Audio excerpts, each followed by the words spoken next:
What a day. Today ended the same way it began.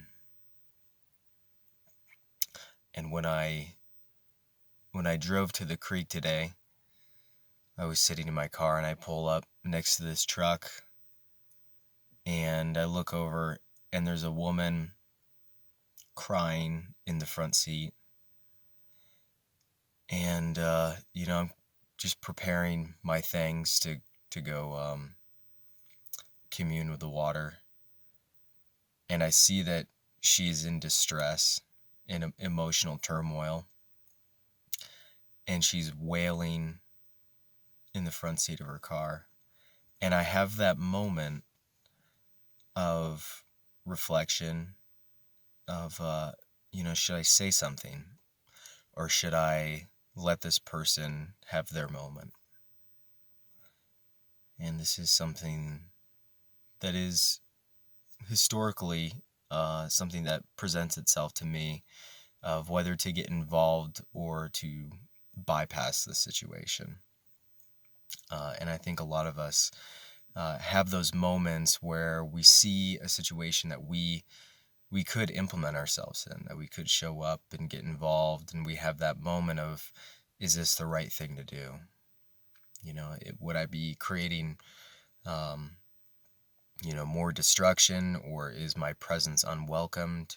And we question ourselves, we doubt our abilities to create harmony within conflict.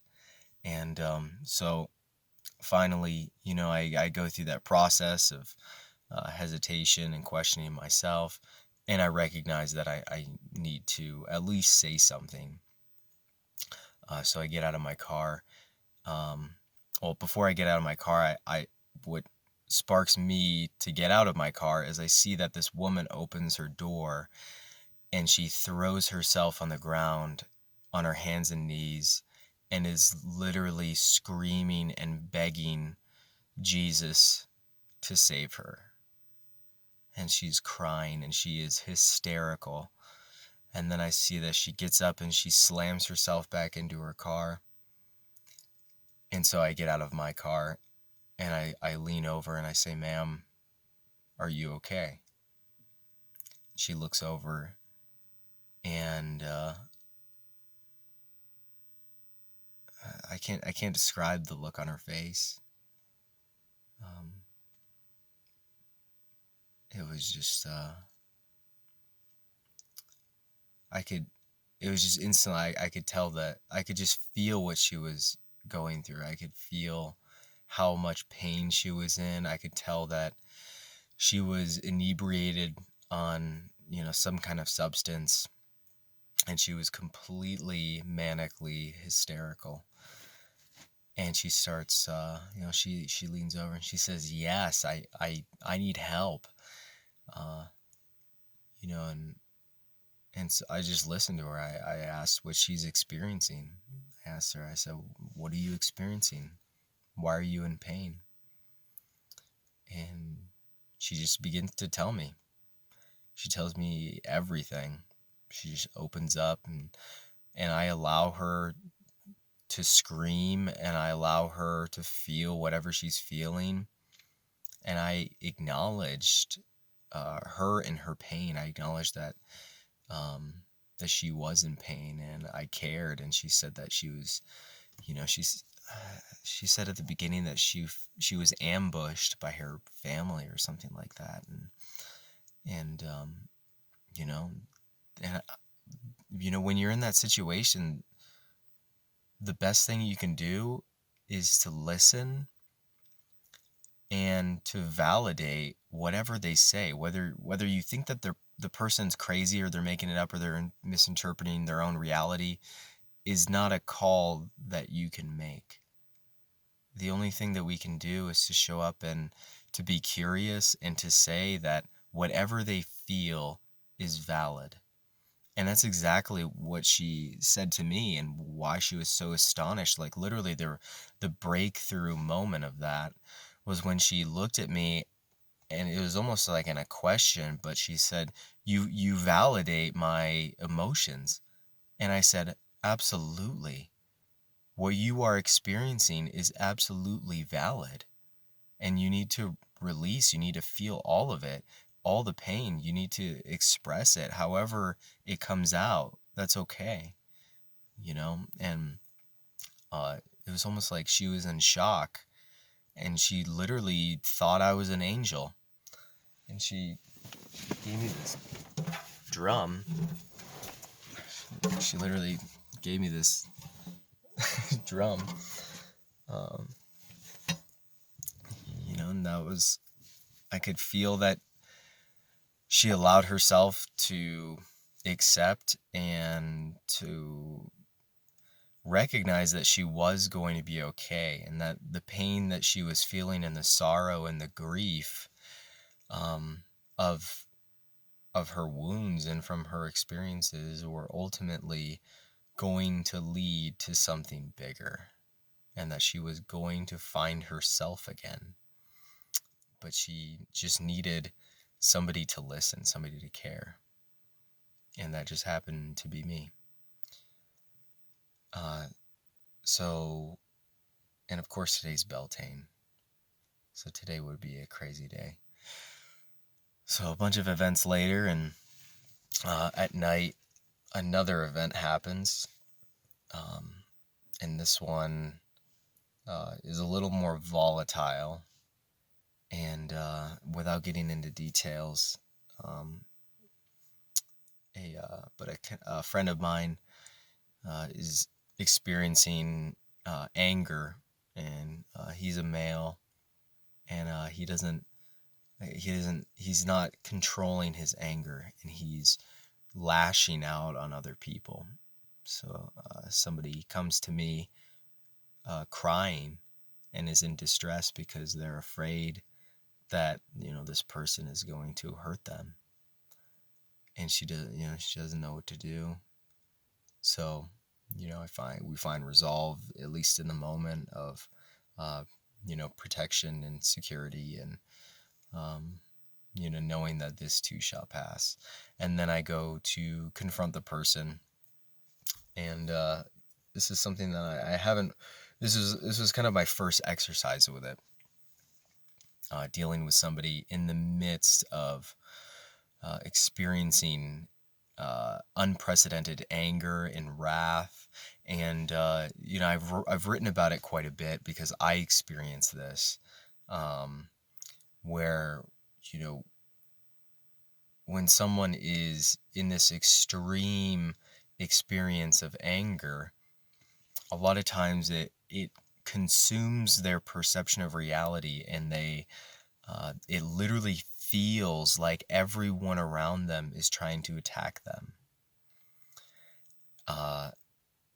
And I this is coming from experience. I've literally felt like this, where it was like I couldn't trust anything around me. I couldn't trust the people, whether they were loved ones. I couldn't trust. Literally, just the fabric of my reality felt like it was a conspiracy to murder me. And I know that. I know what it's like to see my own demons in the eyes of people around me, and not knowing that that's what's happening. So I confront this person, and not in a way of invoking confrontation, but I literally just say, "Hey, I'm worried and I care. What are you experiencing? I hear that you're angry right now." And he gets out of the car, and he gets in my face, right in my face, and he starts poking at my chest because he just thinks that I'm another enemy, right? And in that moment, I'm not somebody that takes anybody's shit. So it was a real exercise. If I can pat myself on the back, it was a real exercise of not allowing my pride to get in the way of resolving this, because it's beyond my pride.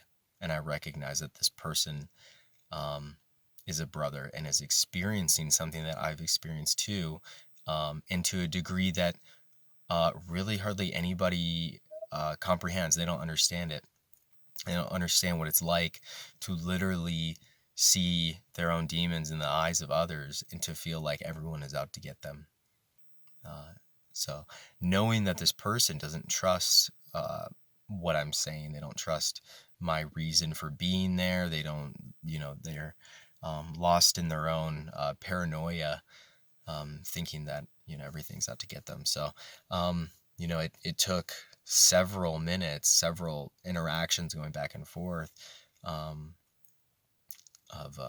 him getting in my face, you know, those moments where you think that someone's about to throw down and start throwing fists. So to dismantle my own, essentially, fear of being attacked, which would make me take a defensive position, which is essentially playing into the fighting dynamic. I just let it be,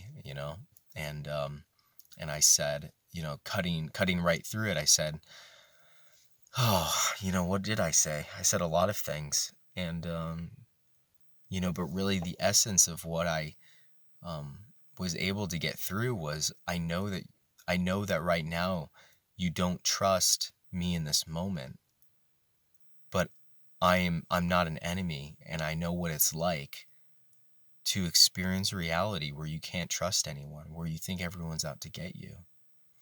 I know what it's like to have so much anger because there is so much injustice in the world.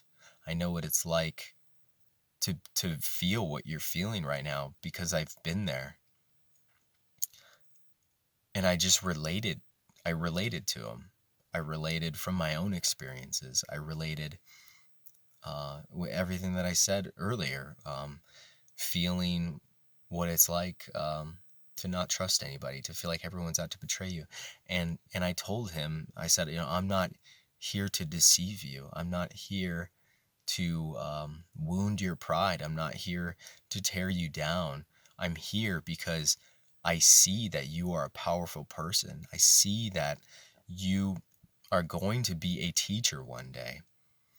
I see that, there are not a lot of people like us in the world, and we have to stick together because we are kin, that we can't afford to make enemies out of each other. And I'm not an enemy. And I was firm. I was solid in my conviction when I told him that. I was unwavering. I did not blink. I didn't look away from him. And I saw, him go from literally less than an inch in front of my face, trying to provoke a fight, pushing his hands in my rib cage, to try to instigate something. And he just, it was like dismantling a bomb. And